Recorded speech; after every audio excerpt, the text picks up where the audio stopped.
खोज लगाना, इंद्रिय तान विषय को त्यागो, सूरत शब्द में मीत लगाना। सार पदार्थ गुरु से पाओ, चरण कमल में प्रीत बढ़ाना। धारायागम पकड़े श्रुत जो, इस सत्संग में सदा समाना। चली सूरत नव द्वारा झांक, अंडा तीन लोक दर्शन। परे जाय ब्रह्मांड समानी, सुन सरोवर कमल खिलाना।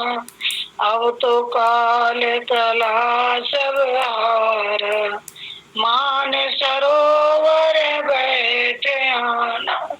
अनाना अक्षर रूप निरखती चाली, छोड़ दिया अब देश विधाना। सूरत साप उड़े ऊंचे को, छूट गया सब माल पुराना। आगे चढ़ चढ़ अधर समान, शब्द शब्द का मर्म पिछाना। संत बिना कोई समझे ना, आगे जो जो वेद दिखाना। काने में आवे नहीं पूरा, उल्टा सुलटा करत बखाना। वाचक अपनी उक्ति लगावे, अमल बिना नहीं बूझ बुझाना। संतन की गति संत ही जाने, और को कैसे पहचाना। अपनी उक्ति चतुरता त्यागो, संत वचन को करो प्रणाम। कहते देखी निज अपनी, तू सुन सुन क्यों बुद्धि लड़ाना। राधा स्वामी सबसे कहते, संत वेद कोई वेदी जना। जगत व्याप्तम ब्रह्मा विष्णु शिवात्मकम, गुरु परतरम नहि किंचित, तस्मै श्री गुरुवे नमः। सर्वे भवन्तु सुखिनः, सर्वे सन्तु निरामयाः, सर्वे भद्राणि पश्यन्तु मा कश्चित् दुःखभाग् भवेत्। परम तत्वाधार परम पुरुष पुराण धनी मालिक खुल्लजी और पुष्करनाथ जी महाराज की पवित्र आत्मा, सभी सत्संगी भाइयों बहनों माताओं बच्चों बुजुर्गों सबको राधा स्वाहा।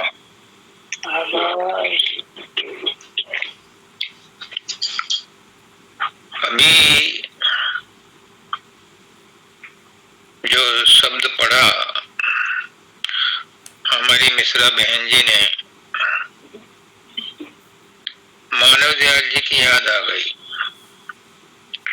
वहां पर सद पढ़ने के लिए बिलारी से एक सरस्वती बहन आती थी। उनकी आवाज बिल्कुल ऐसी ही थी।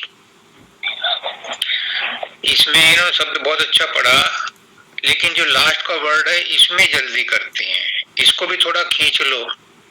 कोमल चित दया, कोमल चित दया मन धारो, परमारथ का खोज लगाना। ऐसे मतलब इसमें थोड़ा टाइम ले लो, एकदम मत डालो। इसमें बड़ा कीमती है।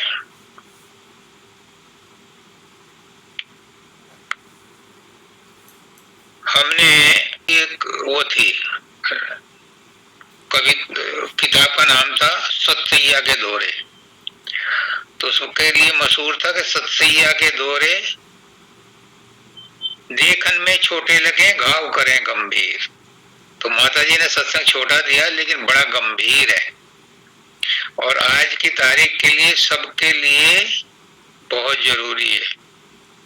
पुष्करनाथ जी कहते हैं कि राजेश, जब मैं सबको कहता हूं कि खुश रहो, अगर वो मेरी बात पर विश्वास कर लें और खुश रहना शुरू कर दें तो उन्हें कुछ करने की जरूरत नहीं,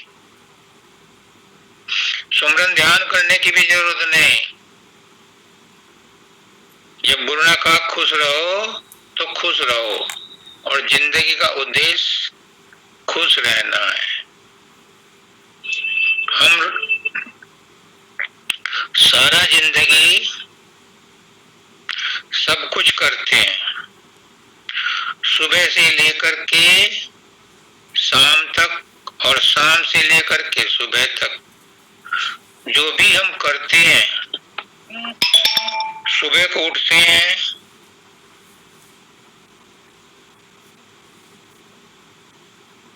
नहाते धोते हैं, दफ्तर जाते हैं, पूजा पाठ करते हैं, दिन भर काम करते हैं, शाम को खाना खाते हैं, रात को सोते हैं। जो भी करते हैं हम,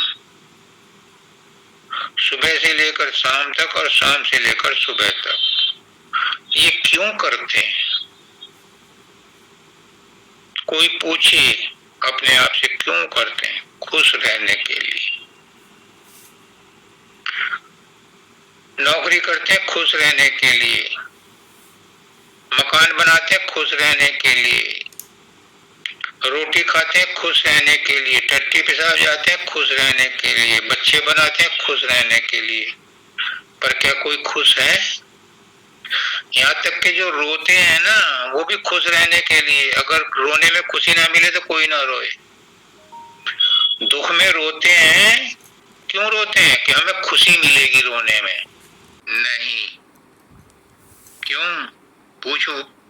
जब जिंदगी भर तुम यही काम करते हो और फिर भी खुश नहीं रहते, और गुरु सस्ते में तुम्हें सौदा दे रहा है, तुम्हें याद दिला रहा है, रिमाइंड करा रहा है, खुश रहो, तो उसी की बात मान लो, खुश रहना शुरू कर दो। खुश रहने की आदत डालो।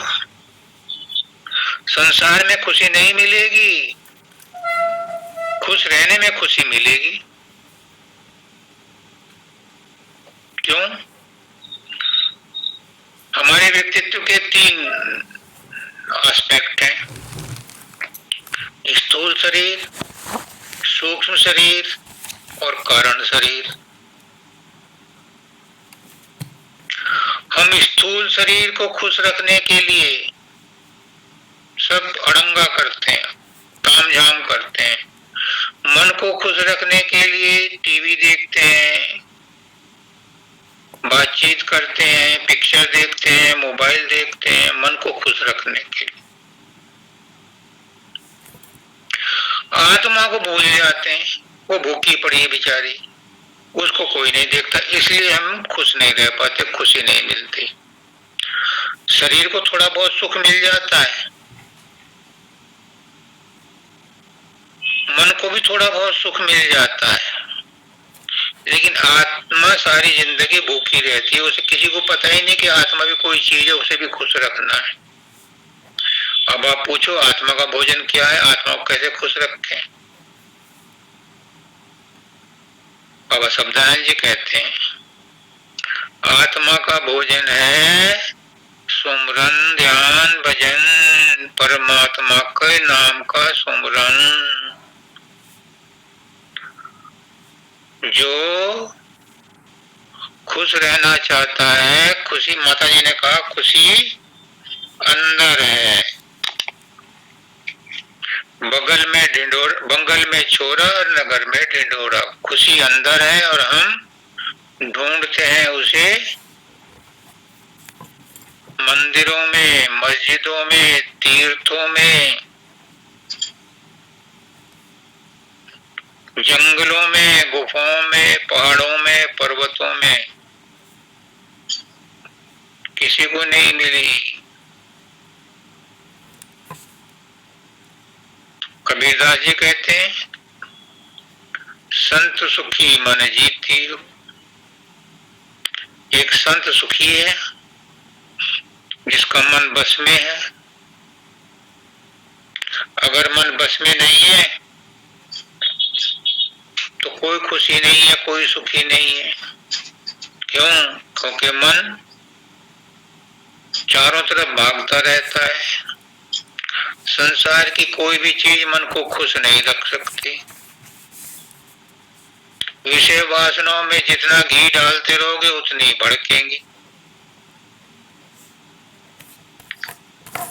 अगर खुश रहना है तो अंदर की तरफ मुड़ना पड़ेगा, बहिर्मुख से अंतर्मुख होना पड़ेगा, आत्मा की तरफ मुड़ना पड़ेगा, शब्द की तरफ मुड़ना पड़ेगा। जब मन शब्द में जुड़ेगा तब मन को लज्जत मिलेगी। कौन सी लज्जत? अंदर की लज्जत। बाहर की लज्जत छोड़ देगा। जब अंदर का राग सुना, बाहर का गाना छोड़ दिया, मन फिर बाहर की लज्जत से अपने आप को हटा लेगा। इंद्रियां जो विषय वासनाओं में फंसी हैं, जब मन अंदर की लज्जत लेना शुरू कर देता है तो बाहर की विषय वासनाओं में, चूंकि मन की तवज्जो अंदर है, इंद्रियों में जान नहीं रहती। मन आत्मा से शक्ति लेता है और इंद्रियों से काम कराता है। जब मन अपनी शक्ति खींच लेगा और आत्मा की तरफ लगा देगा तो इंद्रियां बेकाम हो जाएंगी। अभी बेकाबू हैं, फिर बेकाम हो जाएंगी। अभी मन आत्मा पर सवारी करता है, इंद्रियों को शक्ति दे करके हमें परेशान रखता है। और जब मन उस शक्ति को इंद्रियों से खींच करके तीसरे तिल पर लाते हैं और वहां से अंदर चढ़ते हैं तो आत्मा के कंट्रोल में आ जाता है मन। मन की स्वच्छंदता, मन की संकल्पता खत्म हो जाती है। मन को रस आने लगता है तो मन भीगी बिल्ली की तरह हो जाता है। मन आत्मा को सपोर्ट करता है। सूरत और मन जब दोनों चल मिल करके स्मरण करते हैं तो अंदर की पौड़ी पौड़ी चढ़ते हैं।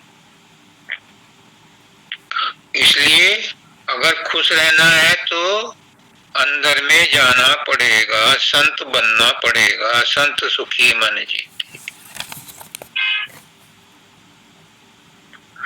स्थूल को भूलो क्योंकि स्थूल में इंद्रियां हैं। मन को भूलो, सूक्ष्म शरीर को भूलो, इसमें चिंताएं हैं, विषय वासनाएं हैं। जब इन दोनों को भूल जाओगे तब आत्मा का नंबर आएगा, कारण शरीर का नंबर आएगा। कारण शरीर के बोधवान भी भूलो। परम दयाल जी कहते हैं, बाबा फकीर,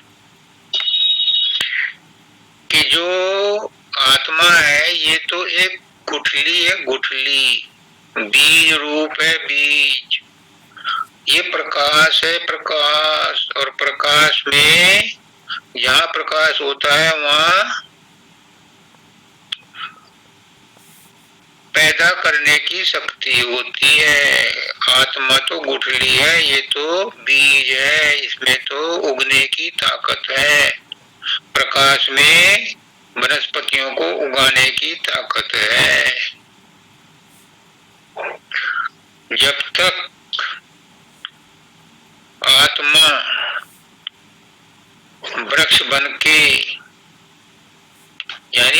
अंकुर बन के वृक्ष बनेगी, फल फूल पत्ते आएंगे, दूसरों का हित करेगी, दूसरों को ज्ञान देगी, तब इसका जन्म सफल होता है। फिर ये आत्मा अनात्मा हो जाती है, मन अमन हो जाता है। फिर क्या होता है? फिर ये आत्मा विशुद्ध हो जाती है, और विशुद्ध आत्मा को ही सुरत कहते हैं। और सुरत जब शब्द को पकड़ती है अपने अंदर में, तो उसकी धुन में लय हो जाती है। फिर वो ब्रह्मांड को पार करती है, पर ब्रह्मांड में जाती है, पार ब्रह्म में जाती है।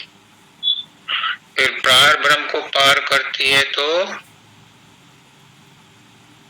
महाशून्य में आती है, और वहां से वो भंवर गुफा में आती है। भंवर गुफा में उसे अपनी पहचान हो जाती है। वो कहती है मैं वही हूँ, मैं वही हूँ, मैं वही।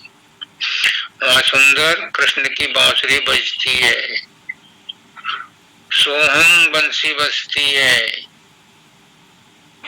उसके बाद वो सतलोक में जाती है। सतलोक में उसका मालिक, उसका पति, उसका प्रियतम है। उससे मिलकर के वो वही हो जाती है। भंवर गुफा में तो कहती है मैं वही हूँ, लेकिन सतलोक में पहुंच करके वो वही हो जाती है। तब आनंद, परमानंद, खुशी, सुख अनंत अनंत अनंत तरीके से मिलता है। उससे नीचे का सुख, उससे नीचे का आनंद, उससे नीचे का की खुशी टेम्परेरी है, आरजी है। उनमें स्थायित्व नहीं है, वो परमानेंट नहीं है। आए चले गए, आए चले गए, ऐसे ही रहते हैं। तो खुश रहना हमारे मनुष्य योनि में जन्म लेने का, पुष्करनाथ जी कहते हैं, जन्म सिद्ध अधिकार है। क्योंकि हम जहाँ से आए हैं वहाँ सुख ही सुख था, वहाँ शांति ही शांति थी, वहाँ आनंद ही आनंद था। तो हमारा जन्म सिद्ध अधिकार है कि हम उसमें रहें, हम उसका आनंद लें, हम उसमें सराबोर रहें।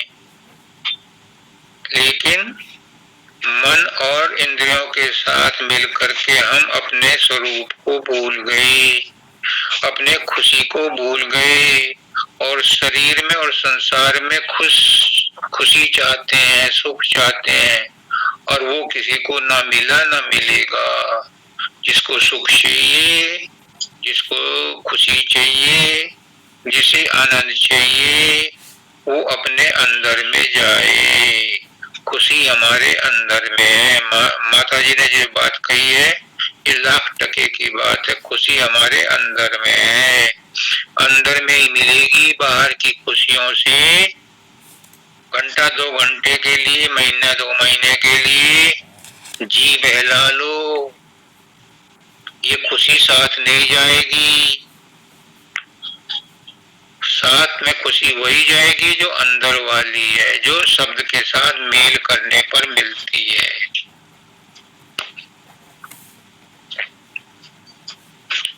अब जो हमारी बहन जी ने शब्द सुनाया है कि इन्हीं की फरमाइश थी, मिश्रा जी की, कि कोमल चित दया मंदारों का की व्याख्या कर दीजिए।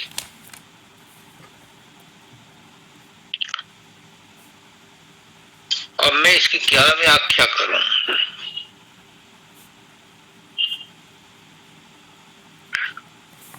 अब मेरी समझ जैसी गुरु ने बनाई है,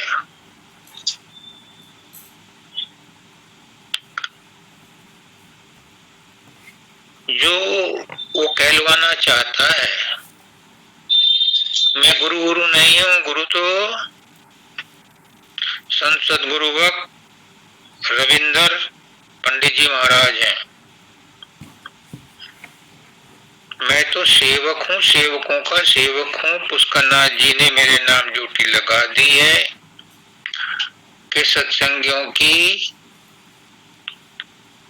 भ्रमों का, शंकाओं का समाधान कर दिया करो। सत्संगियों के जो भ्रम है उन्हें दूर कर दिया करो। तो उनकी ड्यूटी बजा रहा। मैं कुछ नहीं जानता, जो जानता था वो भी भूल गया। वो खुद ही करते हैं, करे करावे आप पे आप, खुद ही अपने आप करते हैं। उन्होंने माध्यम बना लिया। वो तिनके को भी माध्यम बना सकते हैं, किसी को भी माध्यम बना सकते हैं, आप में से भी किसी को माध्यम बना सकते हैं। ये उनकी मौज है। वो जो कहलवाना चाहते हैं कहलवा लेते हैं। वो सर्वसमर्थ हैं,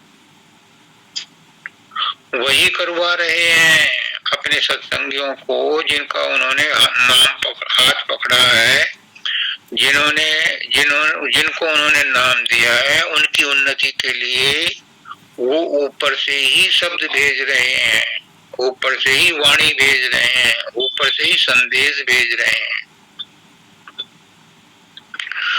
तो ये शब्द जो है बड़ा मार्मिक है। कोमल चित्त दया मन धारो। जरा इस पर विचार करो। हर सत्संगी आचार्य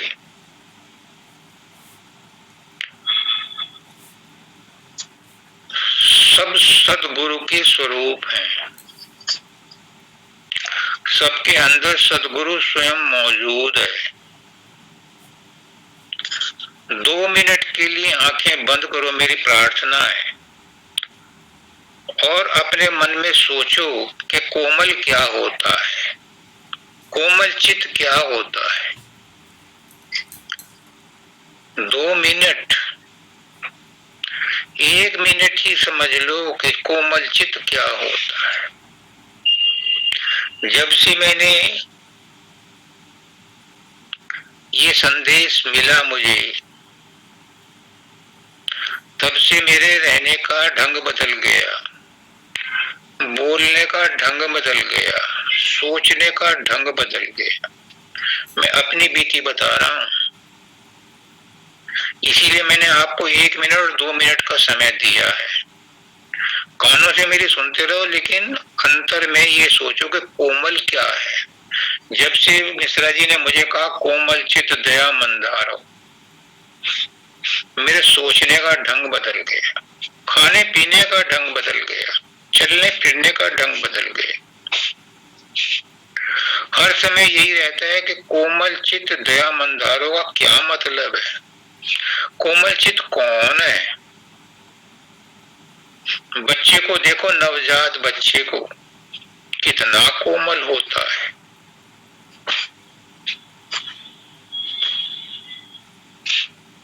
कल्पना करो वो बच्चा तुम्हारे पास है, कैसी फीलिंग आ रही है उसकी तरफ से आपको। कोमल चित्त क्या होता है? कोमल चित्त सहज स्वभाव,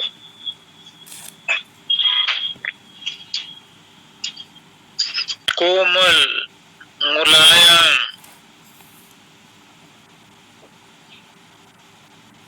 स्पर्श करते ही स्पंदन होता है, क्योंकि वो कोमल है। कोमल कौन होता है? जिसमें डॉक्टर भी कहते हैं शरीर को ढीला छोड़ दो। हमारे यहाँ 3 योगा टीचर हैं,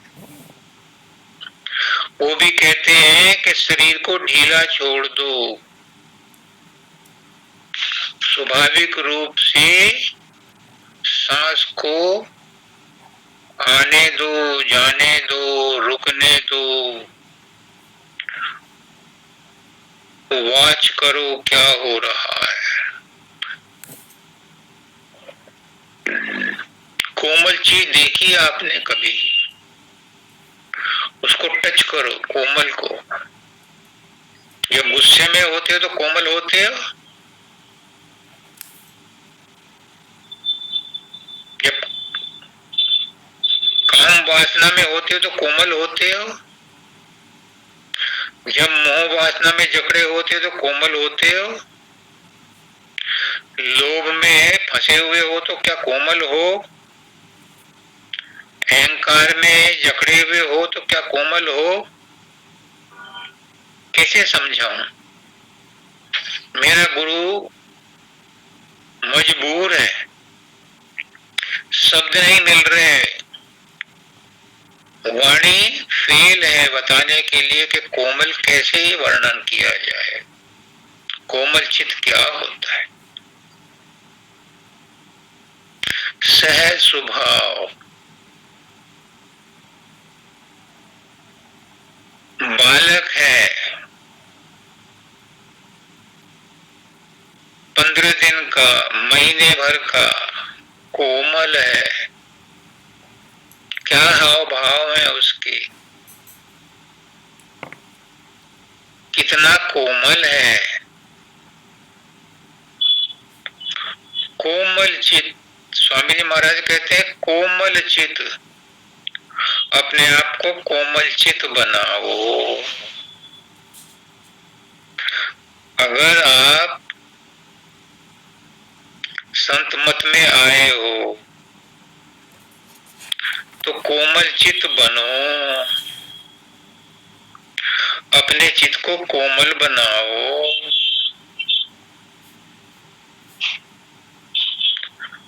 एक हफ्ते से जब से मिश्रा जी ने ये कहा है, मैं बोला ना कि मेरी अटेंशन, मेरी तवज्जो 24 घंटे इसी पर लगी रहती है कि मेरे व्यवहार में, मेरे बर्ताव में, मेरे बोलने में, मेरे सोचने में, मेरे खाने में, मेरे चलने में, मेरे देखने में, मेरे सुनने में कितनी कोमलता आ रही है। क्या उसमें कहीं कठोरता है तो उसे मैं छोड़ने का प्रयास कर रहा हूं।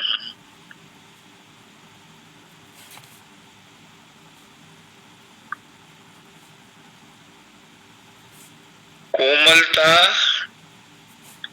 आपको लानी है, अपने व्यवहार में लानी है।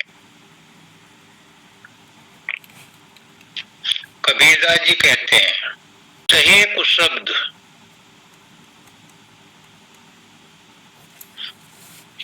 वाद को त्यागे, छाड़े गर्भ गुमाना। सहे कुशब्द, आप दूसरों के शब्दों को कितना सहन करते हो,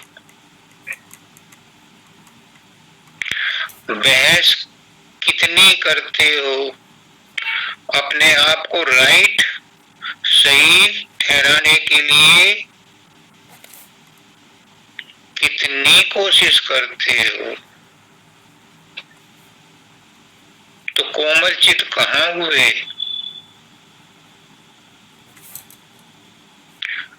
पुष्करनाथ जी को लाऊंगा बीच में, वही कहलवा रहे हैं।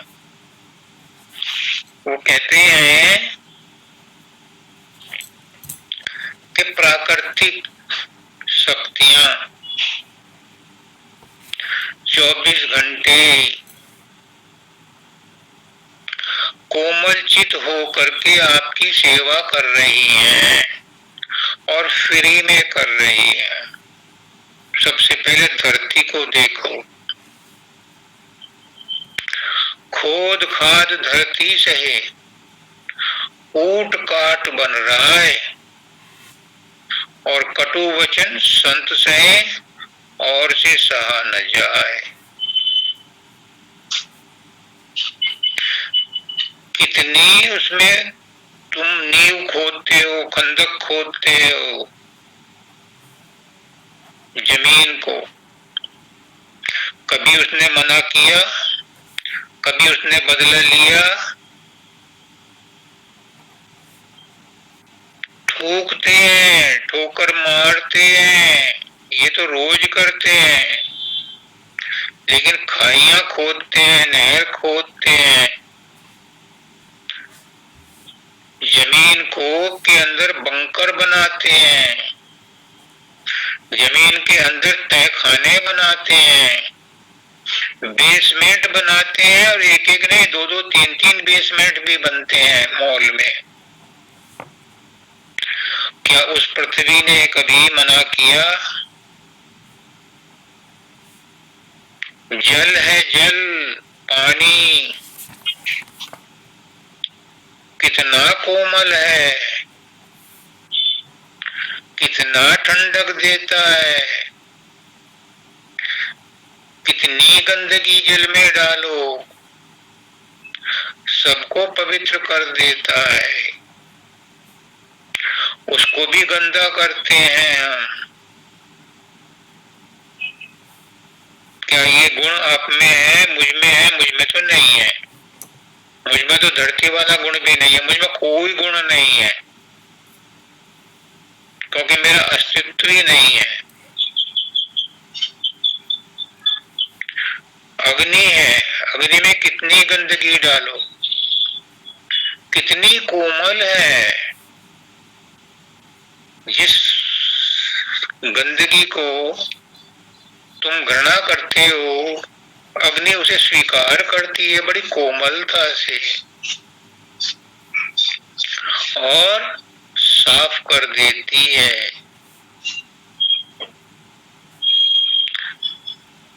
हवा है, वायु है, कितनी हम इसमें गंदगी भरते हैं, कितना पोल्यूशन करते हैं। कहीं साउंड पोल्यूशन है, कहीं विचारों का पोल्यूशन है। विचारों का पोल्यूशन तो सबसे ज्यादा जबरदस्त है। और फिर पृथ्वी की जो गंध है वो भी वायु में आती है। वायु सबको साफ करती है, कितनी कोमल है। अगर वायु ना हो तो हम जिंदा नहीं रह सकते। अगर अग्नि ना हो, हमारे शरीर में भी अग्नि है, अगर अग्नि ना हो तो क्या जिंदा रहोगे? अग्नि के बिना भी नहीं रह सकते, पृथ्वी के बिना कहाँ रहोगे, और वायु के बिना भी नहीं रह सकते, जल के बिना भी नहीं रह सकते। और ये कितने कोमल हैं। और आकाश सबसे ज्यादा कोमल है। आकाश में तुम कुछ भी कर लो, हमेशा निर्मल ही रहता है, हमेशा कोमल रहता है। सबको, चाहे वो गुंडा हो, बदमाश हो, शरीफ हो, साधु हो, संत हो, स्त्री हो, पुरुष हो, पशु हो, पक्षी हो, सबको पनाह देता है। कितनी कोमलता है उसकी, कितनी दयालुता है।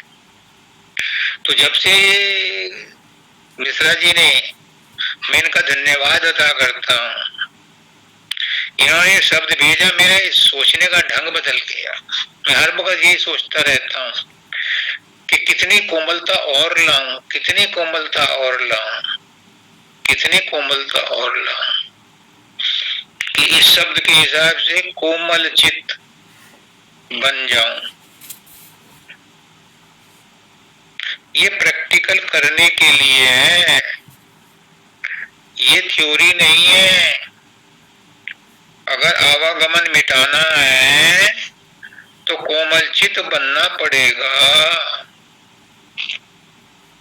कबीर जी ने कहा ना,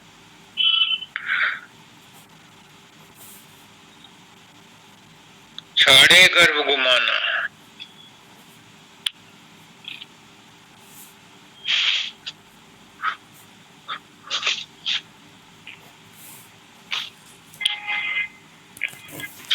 वो कहते हैं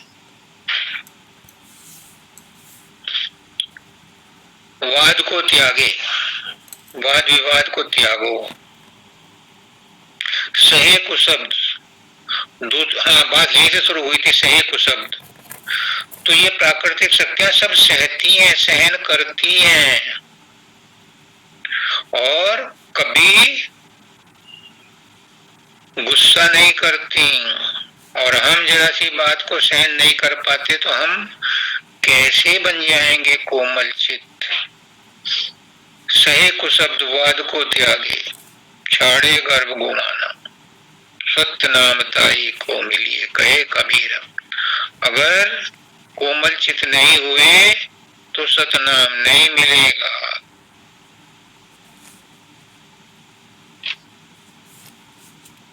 ये सबके प्रैक्टिकल करने की है, ये भी बाजार से नहीं मिलेगी।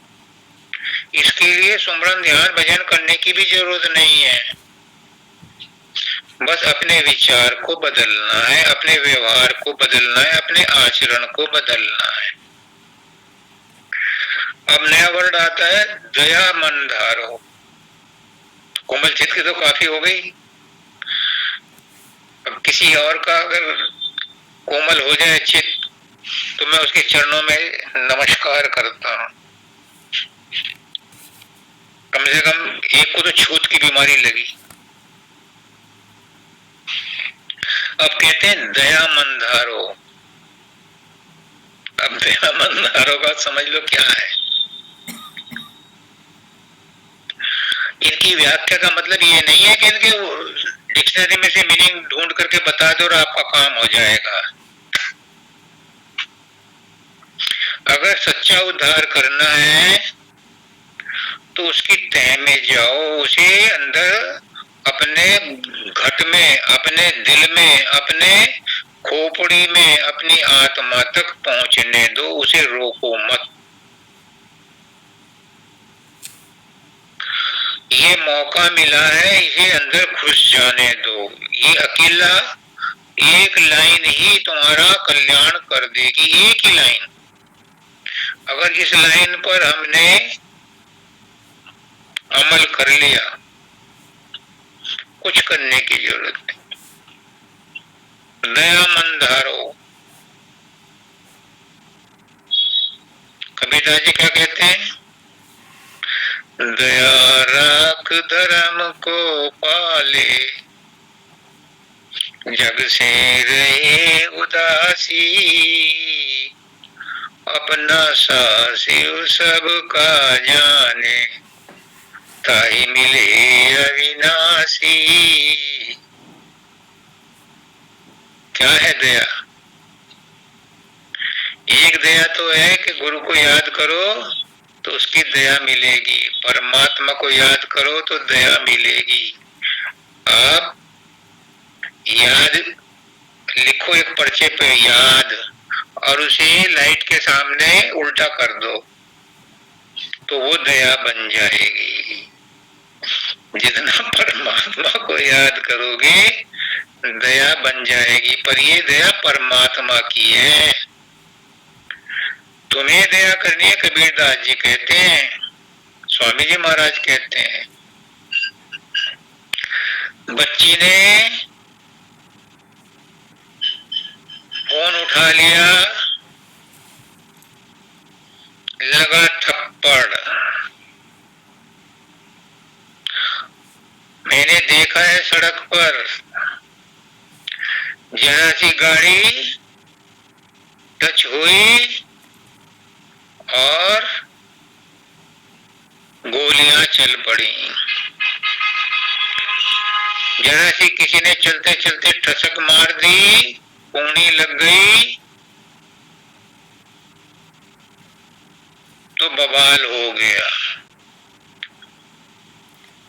तो अगर जरा सी अनबन हो गई, आपके मन का कहना किसी ने नहीं माना,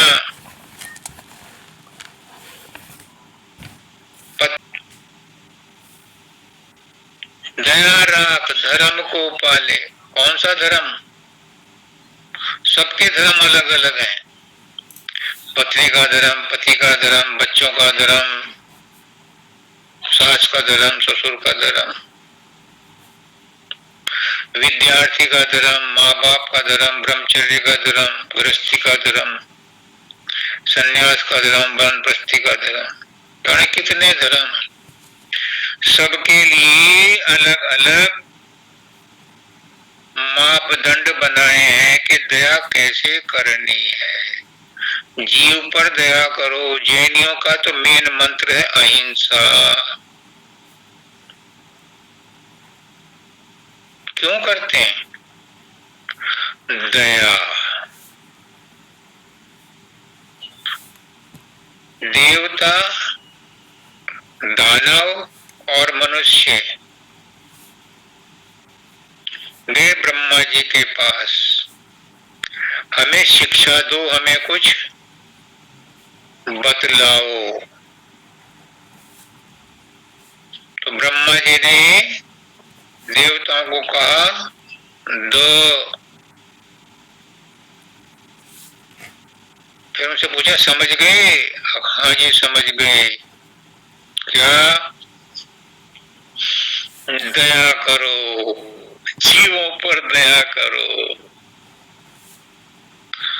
असुर गए,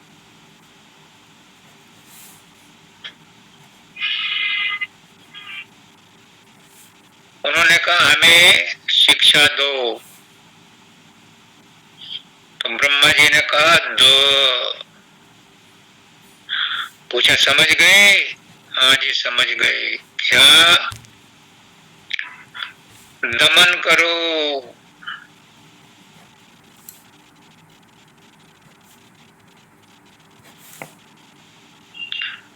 मन का दमन करो, इंद्रियों का दमन करो।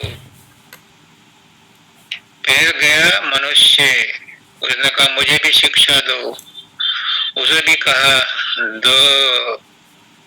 फिर पूछा समझ गए? हाँ जी समझ गए। क्या? दान करो। तो जो दया करता है वो देवता होता है। तो स्वामी जी महाराज कह रहे हैं दया मन धारो, मन में दया धारो,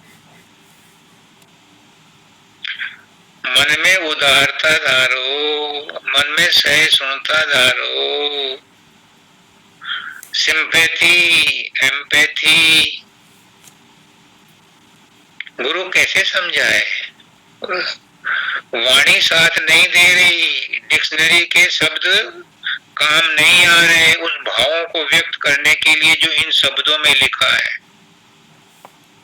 मैं कितना ही कह दूं, कितना ही गुरुजी मुझसे कहलवा लें, कोमल चेत दया मन धारो, कितनी व्याख्या करूंगा, लेकिन वो चित्त कहाँ से लाऊं तुम्हारे अंदर समझाने के लिए कि कोमल चित्त क्या होता है।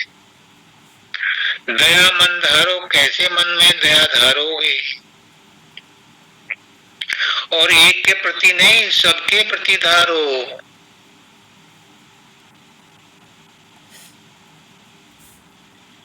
कबीरदास जी के पास एक सेवक आया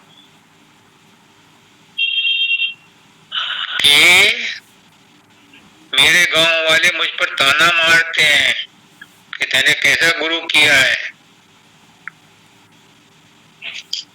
वो तो जुलाया है, जुलाई में कोई गुरु हो सकता है?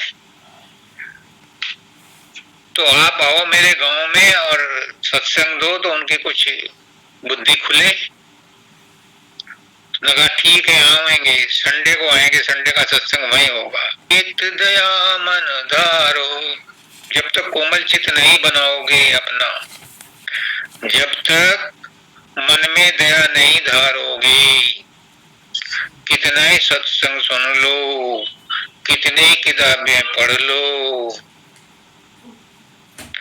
कितना ही पहुंचा हुआ गुरु संत सदगुरु वक्त हजूर रविंदर पंडित जी महाराज भी क्यों ना आपको आशीर्वाद दे दें।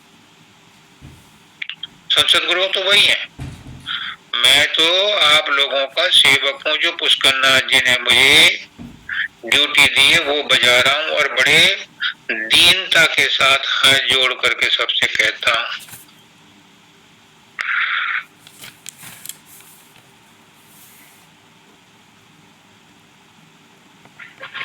इसलिए अगर संत मत में आए हो, जो सदगुरु कहता है उसकी बात को मानो, जो सत्संग हो रहा है उस पर ध्यान दो। कोमल चित दया मन धारो।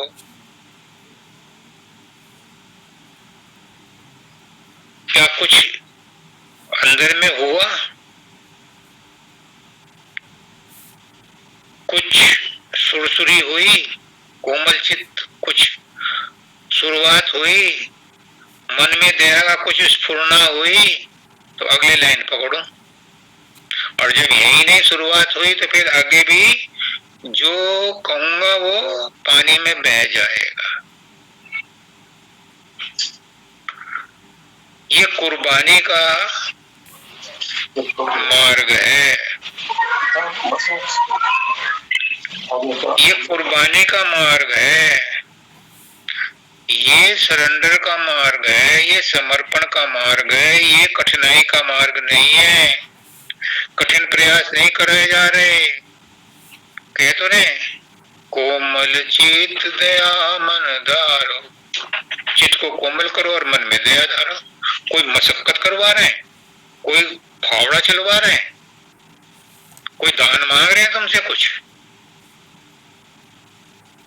यही तो कह रहे हैं कोमल चित दया मन धारो।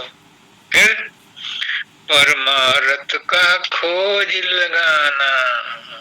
तब परमारथ में खोजने के एलिजिबल होगे, अधिकारी बनोगे। वैसे तो बातों का बतंगड़ है। शेख चिल्ली की कहानी है। शेख चिल्ली भी बहुत बहुत कुछ कहता है। गांव में गप्पे, जिसको कहते हैं ना गप मारना, तो एक से एक गप्पे मिलेंगे कि किसकी गप बड़ी है। जब तक कोमल चित दया मन धारो, कोमल चित नहीं होगा, मन में दया नहीं आएगी, तब तक परमार्थ की खोज लगाने के लिए सुमरन करो जी, 2.5 घंटे करो जी, 3 घंटे करो जी, भजन सुनो जी, ध्यान लगाओ जी, गुरु का मूर्ति बनाओ जी। बाबा फकीर कहते हैं कि भगवान गाय को न खून नहीं देता,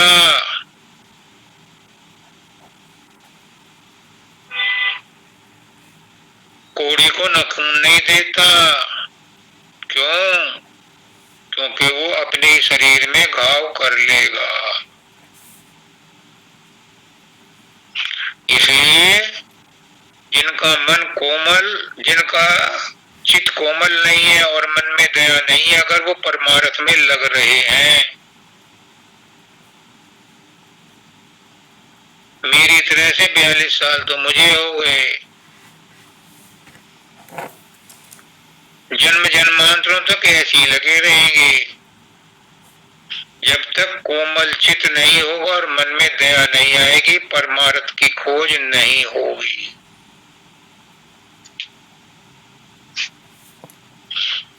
कैसी? जहां किसी के पास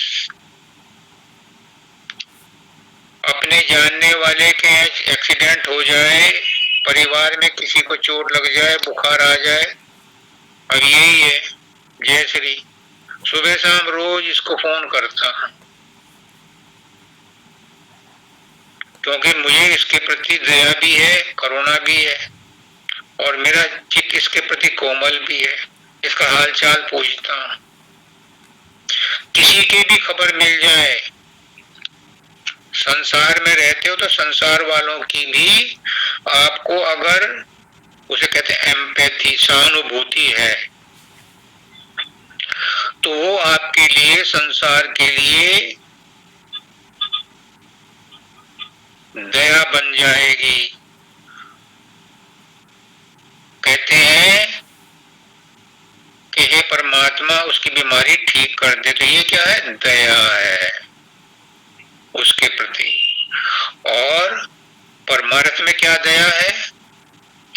परमार्थ में क्या कोमल चित्त है? ये तो संसार के लिए है कि दूसरों के प्रेम में, दूसरों के संबंध में, अपने संबंधी के बारे में, अपने रिश्तेदारों के बारे में तुम दयावान हो, तुम उनके प्रति सहानुभूति रखते हो, बच्चों के प्रति तुम सहानुभूति रखते हो, उनका ख्याल रखते हो, उनके प्रति मधुर वचन बोलते हो।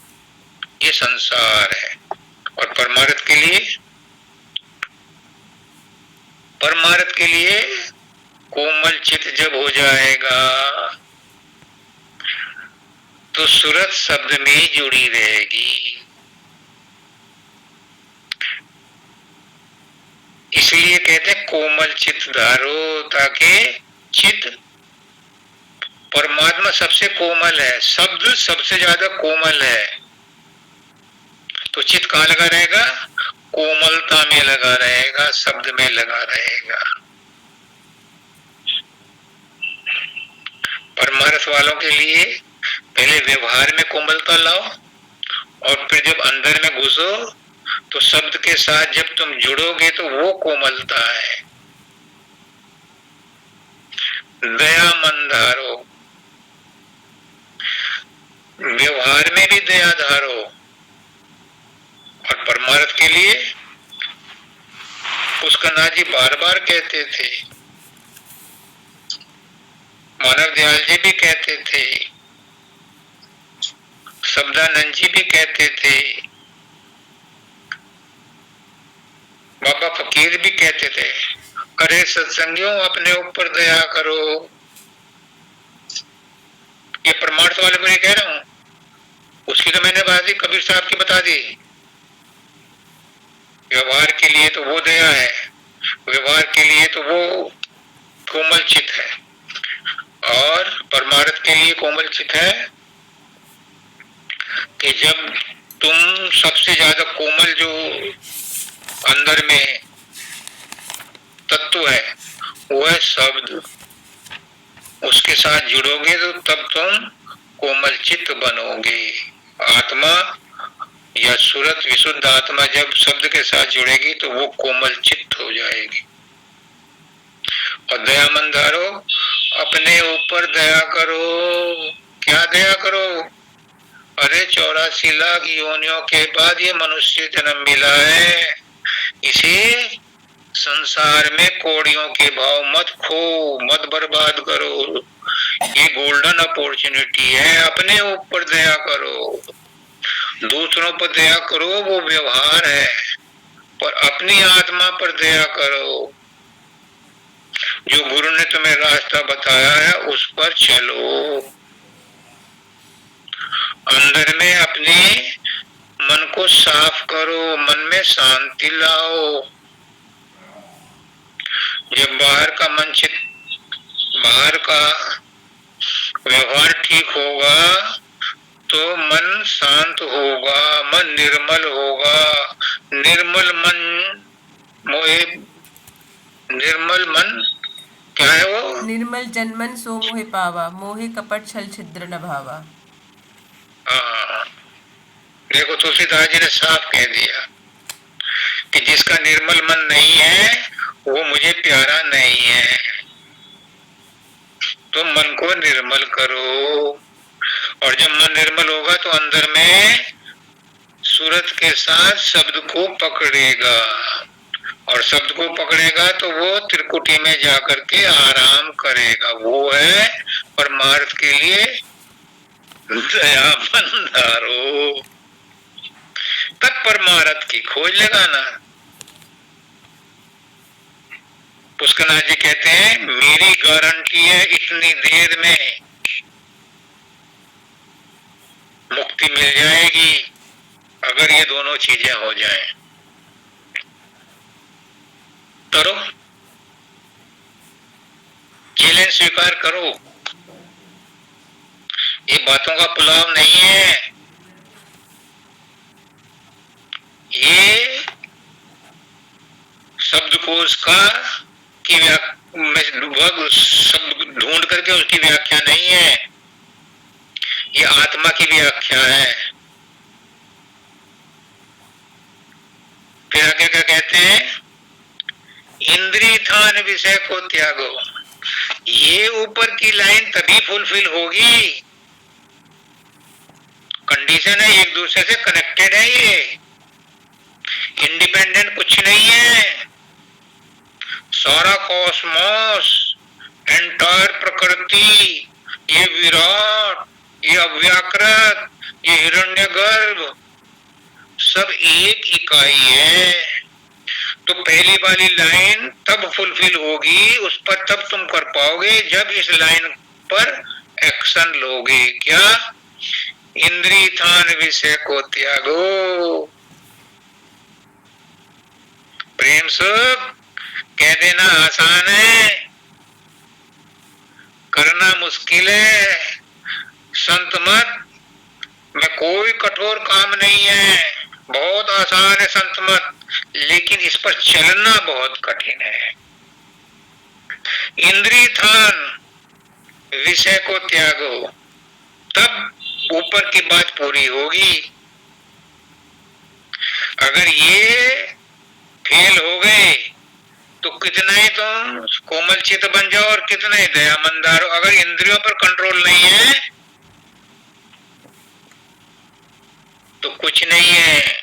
इंद्रियों में 5 कर्मेंद्रियां हैं और 5 ज्ञानेंद्रियां हैं। संतमत बहुत आसान है, लेकिन व्यवहार में प्रैक्टिस में लाना, छठी का दूध याद आ जाता है।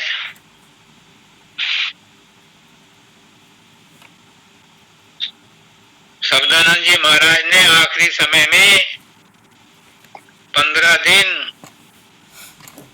बिना अन्न जल पिए एक कोठरी में बैठ करके साधन किया था। हालांकि वो अपने ऊपर पूरा कंट्रोल किए हुए थे, योगी थे, योगेश्वर थे, लेकिन फिर भी ना कुछ कमी महसूस हुई होगी। हालांकि उसी योग के कंप्लीट होने के बाद उनका शरीर बिखर गया, उनके जितना भी नस तंत्र था, नसें थी, नाड़ियां थी, सब तितर बितर हो गए, सब डिस्टर्ब हो गए। उसके बाद वो उभरे ही नहीं वहां से। लेकिन अगर सिर दे के मिलता है तो भी समझो सस्ता है, अगर शरीर दे करके भी वो चीज मिल जाए तो भी सस्ती है। तो सस्ते में प्राप्त कर ली उन्होंने। इंद्रिय थान विषय को त्यागो, किस किस इंद्रिय को थामोगे, किस किस को त्यागोगे। मुझे गोलगप्पे मैं भी चला जाऊंगा, हालांकि मैंने शाम का खाना बंद कर दिया, लेकिन गोलगप्पों के लिए अभी भी है।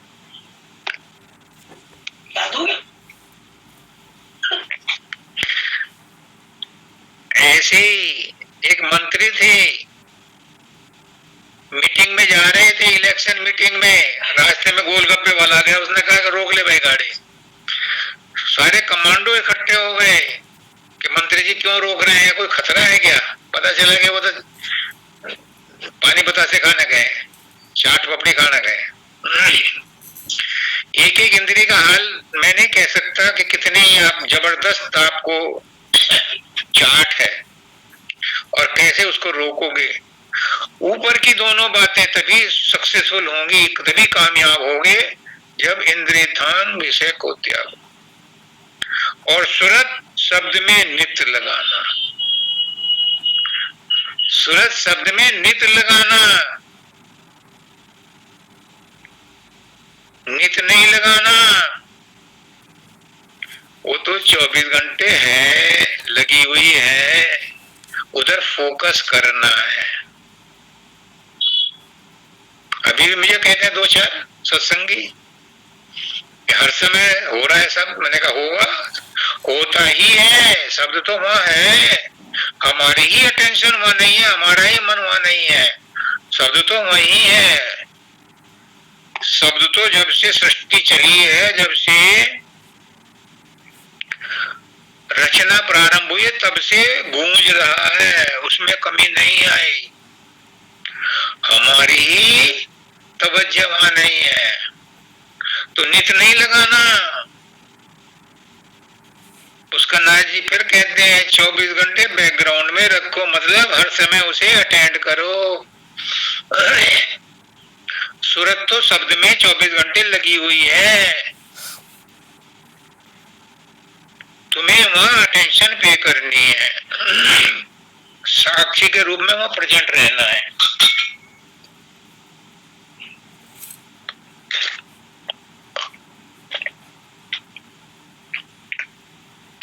ये आपके लिए नहीं है सत्संग, ये तो सदगुरु मुझे समझा रहे हैं। राजेश 42 साल हो गए, अब समझ लीजिए।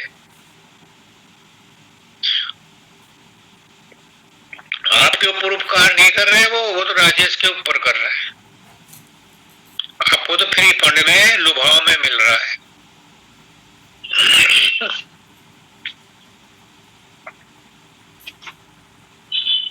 और एक बात,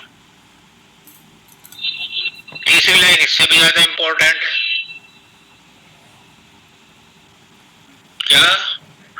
सार पदार्थ गुरु से पाओ, अपने बुलबुत्ते में कुछ नहीं होता।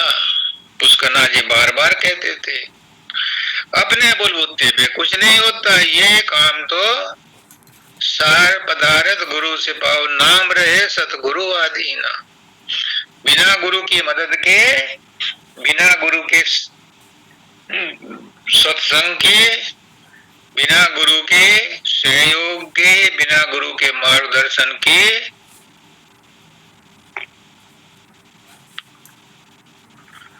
कुछ प्रगति नहीं कर सकते, एक कदम नहीं चल सकते।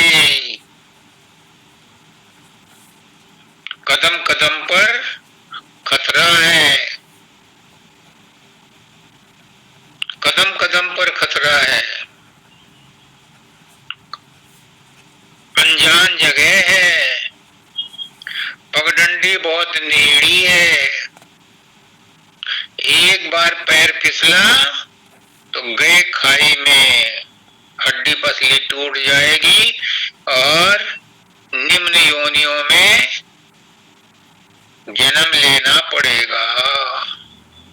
इसलिए सदगुरु ने डोर बांध रखी है, जैसे वो होते ना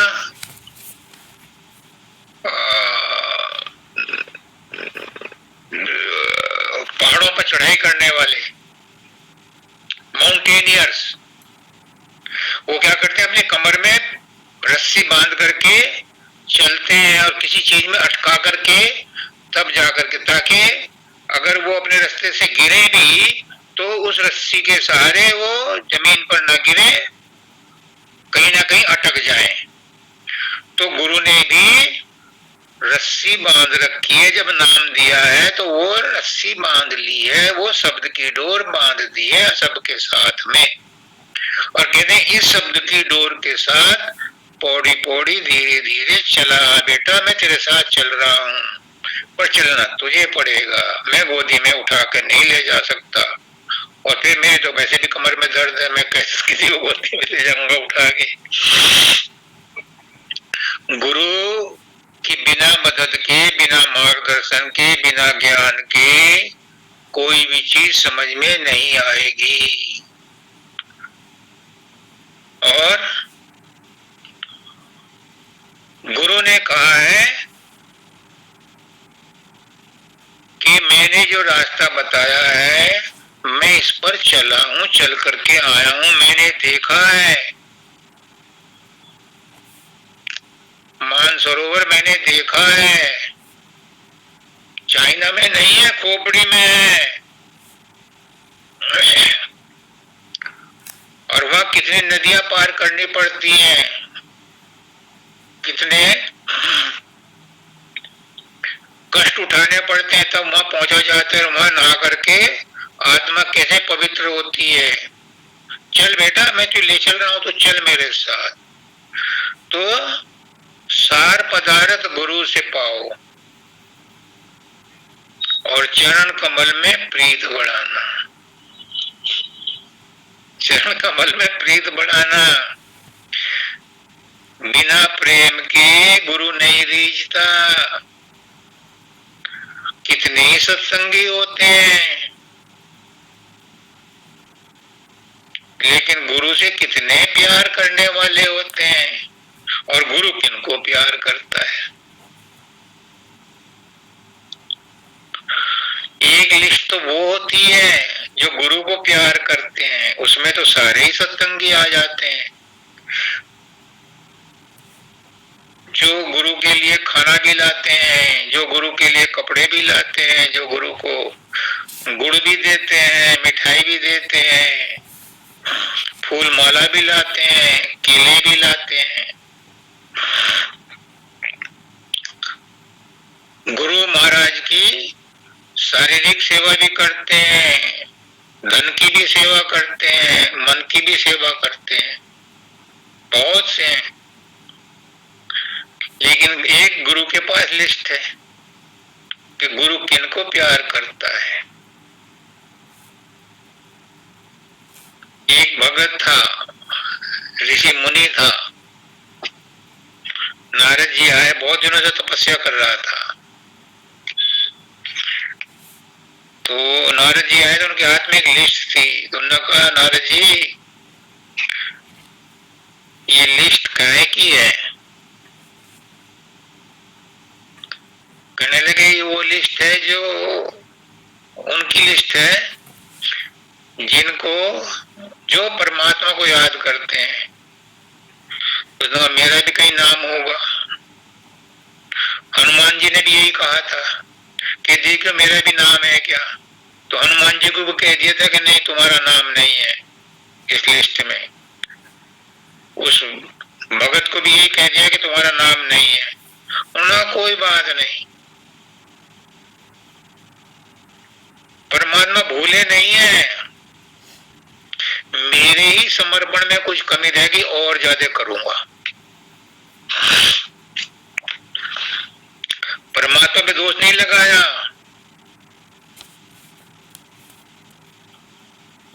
मुझसे तो पूछते हैं कि हमारा नंबर कौन सा है, कौन सी लिस्ट में है।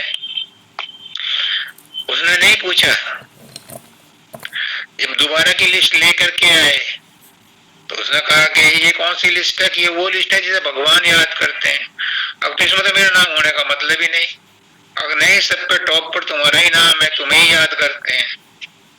हनुमान जी को ही भगवान याद करते हैं, उस भगत को ही याद करते हैं। उस लिस्ट में नाम कैसे लिखा जाता है? वो लल्लो चप्पो से नहीं लिखा जाता। वहां रिश्वत काम नहीं करती। अभी वो वहां कोई सिफारिश नहीं चलती, वहां कोई रिश्वत नहीं चलती। परमात्मा को कैसे रिझाया जाए?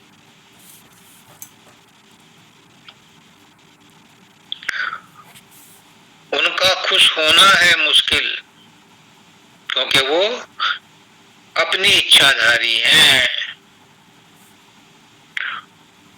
परमात्मा अपनी इच्छाधारी है, गुरु अपनी इच्छाधारी है। उसको संसार की चीजों से खुश नहीं रख सकते, उसको प्रसन्न नहीं कर सकते। गुरु का प्रसन्न होना है भारी। गुरु है इच्छाधारी, फिर कैसे प्रसन्न होता है? बस उससे प्रसन्न होता है जो उसकी बात को बजा लाता है। गुरु ने कुछ कह दिया और आपने उसे पूरा कर दिया। तो गुरु को कब खुश कर सकता है? जब उसकी बात को पूरा कर दे। एक ऋषि थे, अपने शिष्यों के साथ घूम रहे थे। एक शिष्य था अरुणी। उसे कहा कि देख कि हमारे खेत की मेड़ से पानी बह रहा है, अभी बरसात हुई है, इसे रोक दे, हमारा सारा पानी बह जाएगा और मिट्टी भी बह जाएगी। अब गुरु जी तो कहे कि चले गए, उनने फावड़ा लिया, तेरी मिट्टी लगाई, नहीं हुआ। वो खुद लेट गया उस मेड़ के साथ। और शाम को जब अटेंडेंस हुई खाना माने के टाइम पे, मेरा अरुणी कहाँ है? देखे तो वहां है नहीं। कहने लगे, किसी ने कहा महाराज जी आपने उसको वहां कहा था, कहीं वहीं तो नहीं है वो, अभी तक वो मिट्टी तो नहीं लगा रहा। अब जैसे शब्दानंद जी महाराज समाधि में थे, कोई उनसे मिलने आया, और कोई कौन था? हमारे गुरुदेव वो थे,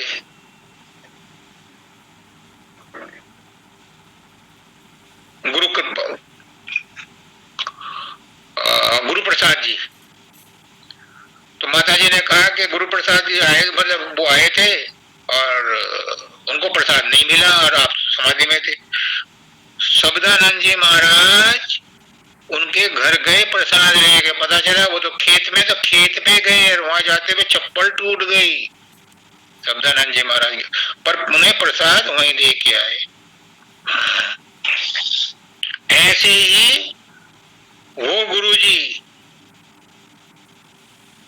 चल दिए अपने आश्रम से, 2-4 शिष्य भी साथ हो लिए और आवाज लगा रहे खेत में जाकर, अरुणी अरुणी।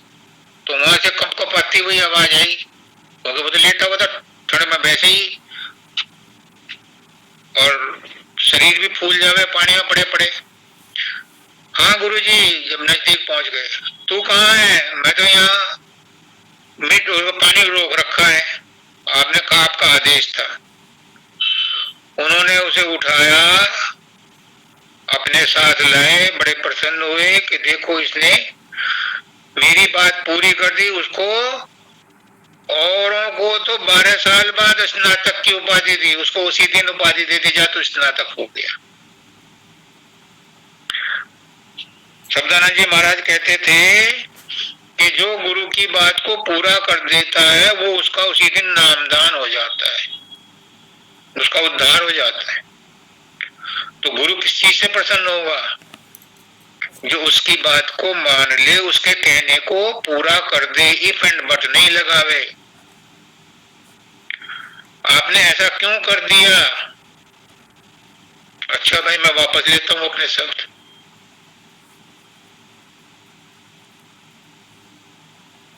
आपने ऐसा क्यों कह दिया? अच्छा भाई मैं अपने शब्द वापस लेता हूँ। गुरु को मजबूर होकर कहना पड़ता, मैं अपने शब्द वापस लेता हूँ। मुझे भी कहा था शब्दानंद जी ने कि मैं अपने शब्द वापस लेता हूँ, और मेरे पैरों की जमीन खिसक गई। मैं भूखा प्यासा गया 2 घंटे तक, जिधर समाधि है उधर किवाड़ फाटक पर सिर रख करके पसीने में भीगता रहा, क्योंकि दोनों दरवाजे बंद थे। लंबी कहानी है। तो गुरु जो कहे वो हित कर जान, गुरु जो कहे वो चित धर ध्यान, तभी गुरु प्रसन्न होता है। और जिसके ऊपर गुरु प्रसन्न होता है, गुरु राजी तो करता राजी, काल कर्म की चले न बाजी। जिसके ऊपर गुरु राजी हो गया, फिर काल कर्म उसका कुछ नहीं बिगाड़ सकते।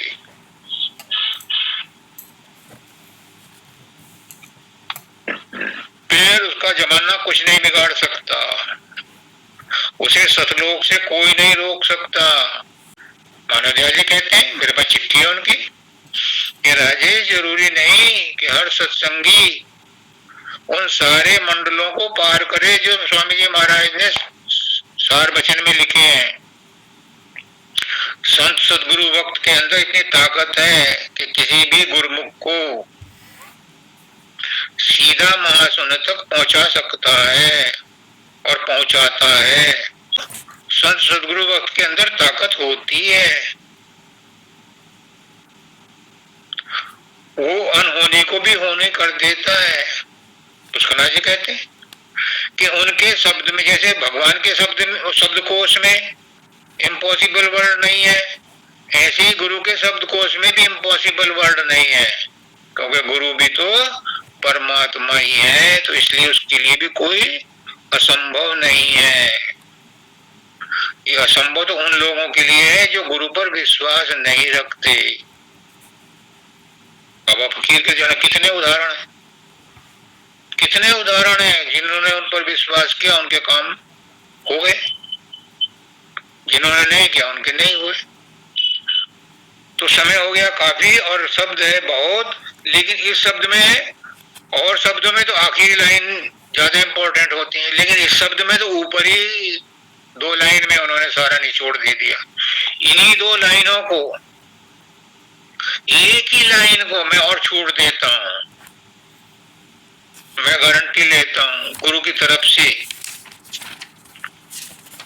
उनके अधिकार को इस्तेमाल करते हुए, जो एक लाइन और एक लाइन नहीं कहते ना, एक घड़ी आधी की बुनियाद, अबीर संगत साधु की कटे कोट अपराध, ये 2 लाइनों में, पूरे शब्द में ये 2 लाइन और 2 लाइनों में ये पहली वाली लाइन और पहली वाली लाइन का भी फर्स्ट हाफ, जो इसे अमल कर लेगा मैं गुरु के बिहाफ पर गारंटी देता हूं उसका इसी जन्म में आवागमन से मुक्ति मिल जाए। मैं अपने ऊपर लेता हूं, गुरु से सिफारिश बाद में करा लूंगा। उनके बिहाफ पर उनकी अथॉरिटी लेकर के मैं कहता हूं, एक घड़ी आधी की बुनियाद, तो ये एक लाइन का भी आधा हिस्सा ही काफी है। पूरे शब्द की व्याख्या तो तुम क्या समझोगे, मैं भी ना समझ सका, अगर समझा होता तो बकबक क्यों करता। लेकिन गुरु का काम है, गुरु का आज्ञा है कि लोगों के भ्रम दूर कर देना। लोगों के क्या भ्रम दूर कर रहा, मैं तो अपने कर रहा हूं, गुरु मेरे भ्रम दूर कर रहे हैं। तो मैं तो आप सबका एहसान मानता हूं जो मुझे सोचने के लिए मेरे गुरु ने मेरे ऊपर ये सत्संग आज आयद किया, ये कहलवाया, ये मुझे भेज देना, मैं भी इसको पढ़ूंगा, दोबारा से सुनूंगा कि क्या क्या कहलवाया है आज। सबको राधा स्वामी।